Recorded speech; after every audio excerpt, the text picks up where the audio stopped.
In a move that has stirred up significant controversy within the transportation community, the Brisbane Metro emerges as one of the most controversial decisions to date.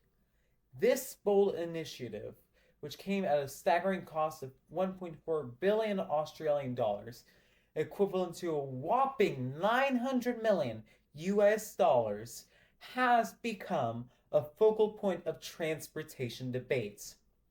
Nevertheless, despite its hefty price tag, the Brisbane Metro system falls short of the standards set by renowned global counterparts like the London Underground, U-Bahn, and arguably one of the finest metro systems in the world, the Moscow Metro. Now, shifting our focus from global examples, let's dig into the primary challenge facing the Brisbane Metro project: its reliance on battery power. The necessity to take buses out of service for a significant 6-minute interval every time they require charging presents operational inefficiencies. This means that at the end of their route, assuming the bus batteries even last the full length of the route, they would need a 6-minute recharge. Fortunately, there is a straightforward solution to this predicament: trolleybuses. Trolleybuses eliminate the need for batteries thanks to cutting edge technology known as overhead wires. However, there is a trade off when it comes to maneuverability. To turn around, both the bus and the trolleybus require substantial U turn. And if you're familiar with large curves, you know they consume a considerable amount of space. On the other hand, light rail transit vehicles have the advantage of simply reversing onto the opposite track, offering greater flexibility in confined areas. The sustainability aspect of this project pales in comparison to that of light rail transit. A thorough examination of the waste management data found in this design draft report highlights two significant concerns: tires and batteries. In stark contrast to the minimal waste generated by light rail vehicles, the battery powered buses currently in use by the Brisbane Metro, each equipped with 8 tires, are poised to generate substantial waste due to the frequent need for replacements. Tires, known for their superior wet grip compared to train wheels, deteriorate rapidly under dry conditions.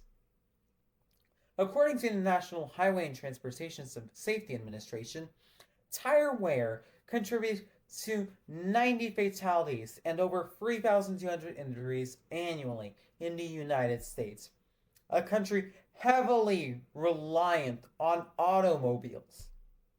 While these statistics are US specific and not directly applicable to Australia, they still prove a critical point.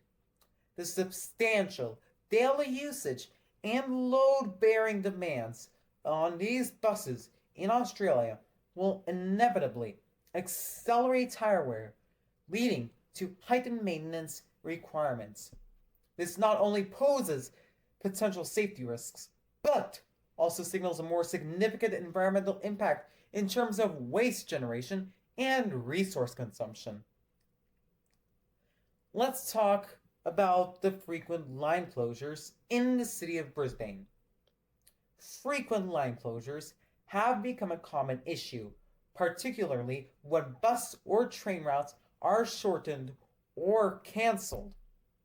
Such disruptions will push the Brisbane Metro to its limits, especially during peak hours, as passengers will find themselves standing for their journey due to overcrowded conditions. In these situations, the flexibility of light rail transit becomes obvious because, unlike buses, light rail transit vehicles can be connected to one another, allowing for the adjustment of capacity to meet demand dynamically. This flexibility of light rail systems contrasts sharply with the fixed capacity of the Brisbane Metro's fleet of 60 buses. Each bus is reported to accommodate 150 passengers in what is described as comfort mode, or up to 170 passengers in event mode. Seeking clarification, I reached out to the City Council's media relations team for comment, and they provided me with the following response. Quote, 150 passengers is considered standard service, while event mode capacity utilizes all standing room and accommodates 170 passengers, end quote. Trying to understand their confusing response, it appears that comfort mode corresponds to the expected ridership during non-special events, while event mode reflects the anticipated ridership per bus during special events, such as sports events. This suggests that there is no substantive operational difference between the two modes, such as a change in seating arrangements.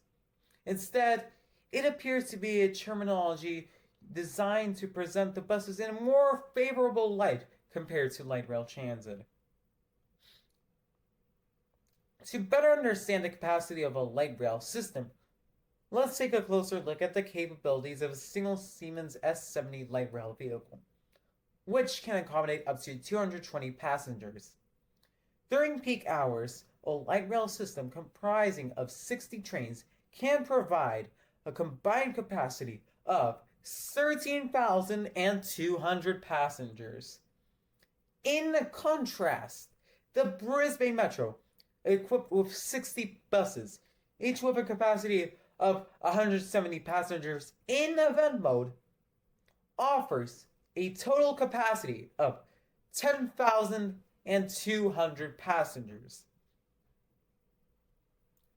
Now that we have explored the capacity of the Brisbane Metro, let's shift our focus to another crucial aspect of this project: public feedback and community engagement.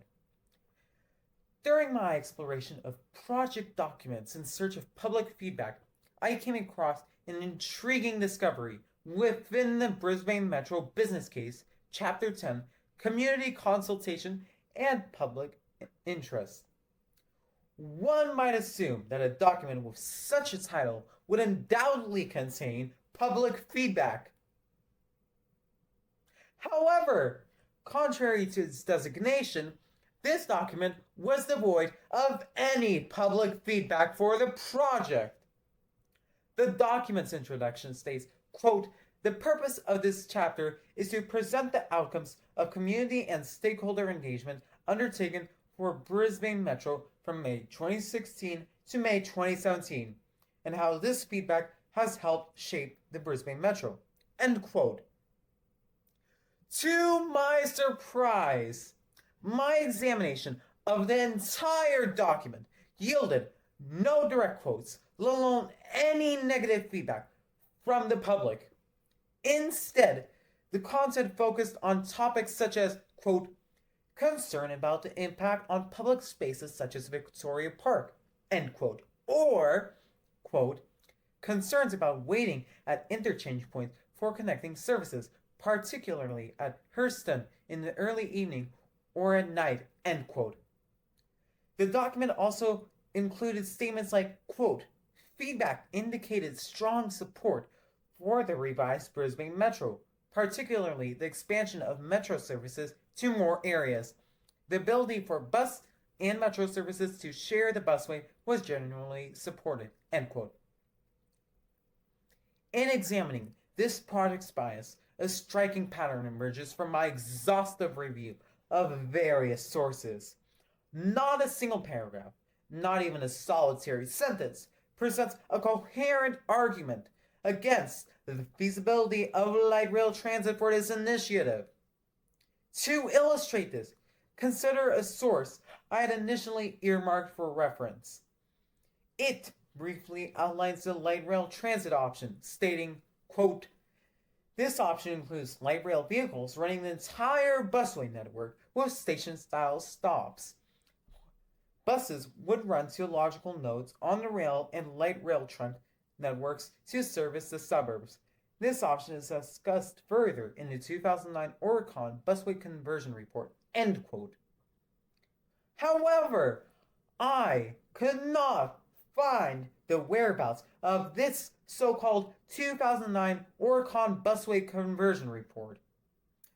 The Brisbane City Council responded to my request for comment on the whereabouts of this 2009 Oricon busway conversion report. They stated, quote, "The document you have referred to is not a public document," end quote. Further examination of the material shows just how biased this project is. On page 9, there's an extensive paragraph dedicated to the Brisbane Metro subway system option. A comprehensive 2-paragraph discussion on the alternative Brisbane Metro option, which encompasses elements from bus rapid transit, minimal bus infrastructure, and suburbs to city options, and a extremely small 2 sentences are allotted to the light rail transit option. This project's bias becomes even more evident when seeing the response provided by the Brisbane City Council's media relations team to my series of inquiries. Take a look at this email I sent them for reference.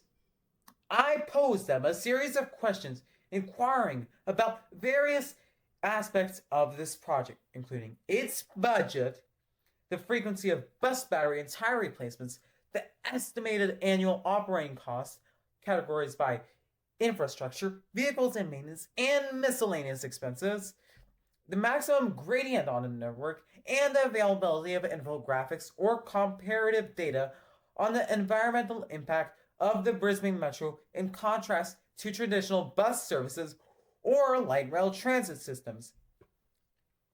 Examining their response reveals an obvious disparity in addressing my inquiries.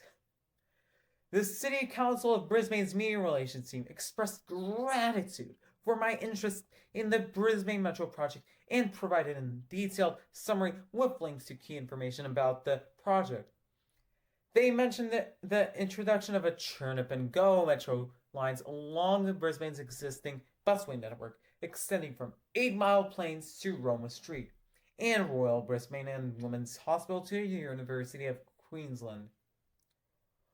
While they did offer comprehensive information on the various aspects of the project, they conspicuously evaded most of my 17 questions. Out of these numerous questions, they responded to only one, which was my request to use footage from their YouTube channel for my video. Their response to this request was, quote, "In relation to your request to use footage from our YouTube channel, please find a Dropbox link to some footage here," end quote.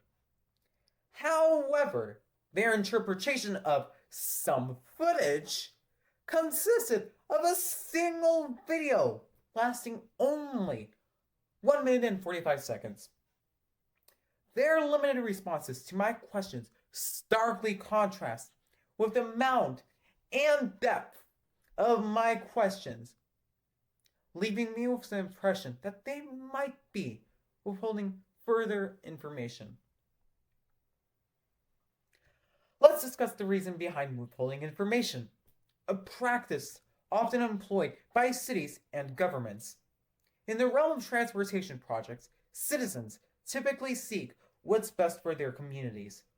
When information is selectively shared, such as omitting details about a potentially more costly yet highly beneficial option like light rail transit, it can shape public perception.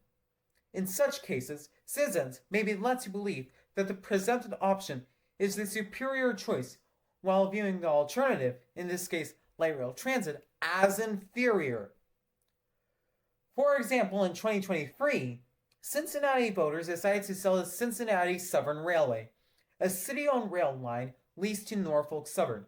The city had been receiving $25 million annually from this lease, adjusted for inflation every year. And the mayor initiated a campaign to sell the railway, citing a backlog of over $400 million in necessary repairs. What remained undisclosed was the fact that the city was receiving payments from Norfolk Southern and the railway was generating $25 million in annual revenue, meaning that the city would pay off the $400 million in necessary repairs in just 16 years. While there have been notable shortcomings in Brisbane's metro design, it doesn't necessarily warrant a complete overhaul. The overall network design is impressive, strategically placing stations in high demand areas and boasting well designed stations. So, how can they enhance their network? To begin, a viable option is to replace the battery buses with trolley buses, eliminating the need for a 6-minute charging interval at the end of each journey. Alternatively, if resources permit, there is a possibility of replacing roadways with dedicated tracks and implementing a light rail transit system. However, such a significant transformation may not be on the horizon, except perhaps when they decide to extend the metro system. Let's face it, folks. This is just a overhyped bendy bus called a metro. And a metro is something that's a train that's on tracks, not a bus. Thank you for tuning in. I'm the Comedian. If you enjoyed this video, please think about sharing it, subscribing to my channel, and supporting me on Patreon. Thank you very much for watching.